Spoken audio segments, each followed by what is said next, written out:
Halo, assalamualaikum warahmatullahi wabarakatuh. Kali ini saya akan bahas sebuah power supply yang bisa dibilang sih kelas kiri-huri banget ya. Pas banget kalau kalian mau rakit PC kiri-huri, tapi takut beli power supply bekas. Ya mending beli baru aja sih, lebih terjamin dan nggak ternoda. Alah, udah macam iklan sabun. Seperti biasa, yang beneran baru datang ke channel ini nggak ada salahnya absen di channel ini. Nggak perlu tanda tangan ya, cukup tekan tombol subscribe, lonceng, kalau nggak keberatan tekan tombol thanks, isi kelasnya.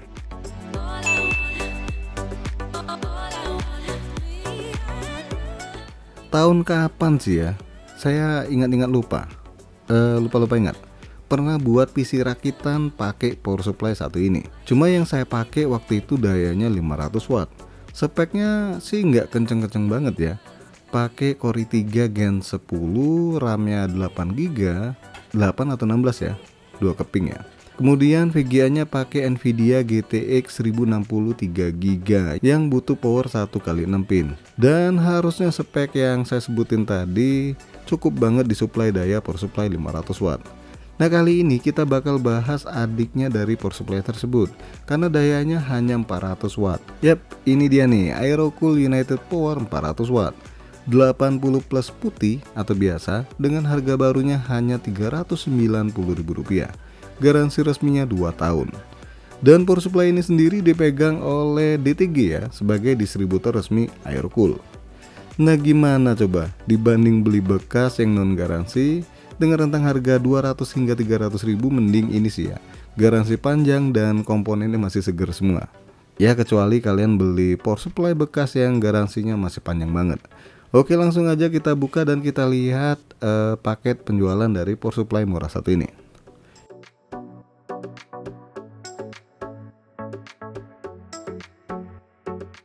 Dari dusnya ini udah kelihatan sih ya tampang power supply gimana. Terus di sini juga ada stiker DTG.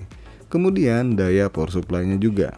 Untuk spek yang lebih lengkapnya lagi ada di bagian belakang dus power supply ini. Oke, langsung aja kita keluarin unitnya dan ini masih plastikan ya. Berarti masih perawan. Yang berarti bener-bener belum dibuka dari sononya. Sono mana, bos? Ya dari asalnya bro, karena ini kan power supply bukan brand lokal. Pertama dapat kertas buat pengingat keselamatan. Ini kalau nggak salah arti dari safety reminder ya. Kemudian dapat satu kabel power. Terus satu bungkus baut pemasangan buat power supply ke dalam casing nih. Dan udah nggak ada lagi di dalam boxnya ini. Lanjut kita keluarin unit power supply-nya. Ini power supply-nya berasa enteng sih ya, tapi ya seharga juga sih. Kemudian langsung kelihatan ventilasi buat fan yang berukuran 12 cm nih. Ini kalau lihat bentukannya ya ukurannya 12 ya. Di web nggak ada info mengenai ukuran kipas atau jenis kipas yang dipakai. Terus di bagian belakang ini ada colokan sama tombol on off.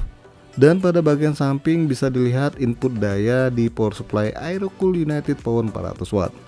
Sekarang kita lihat kabel mengkabel power supply Aerocool United Power 400 watt ini.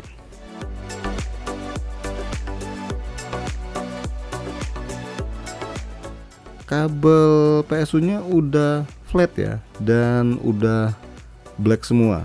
Jelasnya model ginian bikin enak ngerakit PC. Pertama, konektor 24 pin buat motherboard. Satu konektor CPU 8 pin. Dan jelasnya bisa dibagi dua. Maksudnya dibelah dua gitu ya. Seandainya konektor motherboard kalian cuma butuh 4 pin. Lanjut konektor power VGA 6 plus 2 pin. Dan ini cuma satu doang ya. Kemudian untuk konektor SATA-nya ini total ada 4 konektor power SATA. Dan moleknya totalnya ada 2. Nah, sekedar informasi biar kata murah, power supply ini sendiri punya proteksi walaupun nggak sebanyak power supply yang harganya cukup lumayan. Ya seperti OPP, OVP, UVP, dan SCP. Dan dengan daya segini kalian masih bisa rakit PC kiri-hore dengan spek macam Core i7 Gen 3 atau VGA sekelas GTX 1650 biar kata pakai power pin tambahan. Tapi nanti deh kedepannya bakal saya set PC kiri-hore pakai power supply satu ini kalau ada dana. Ya intinya ada harga ada rupa, jelasnya jangan dipaksa ya, disesuaikan dengan kelasnya kalau mau pakai power supply satu ini. Atau kalau kalian mau ngerakit pakai AMD Ryzen series dengan onboard VGA macam 5600G sama harddisk dan SSD, power supply ini masih mumpuni. Oke guys, cuma di sini doang unboxing dan sedikit informasi dari power supply besutan Aerocool. Jangan lupa support terus channel ini dengan cara subscribe, like, dan share. Makasih sudah mampir di MK Channel.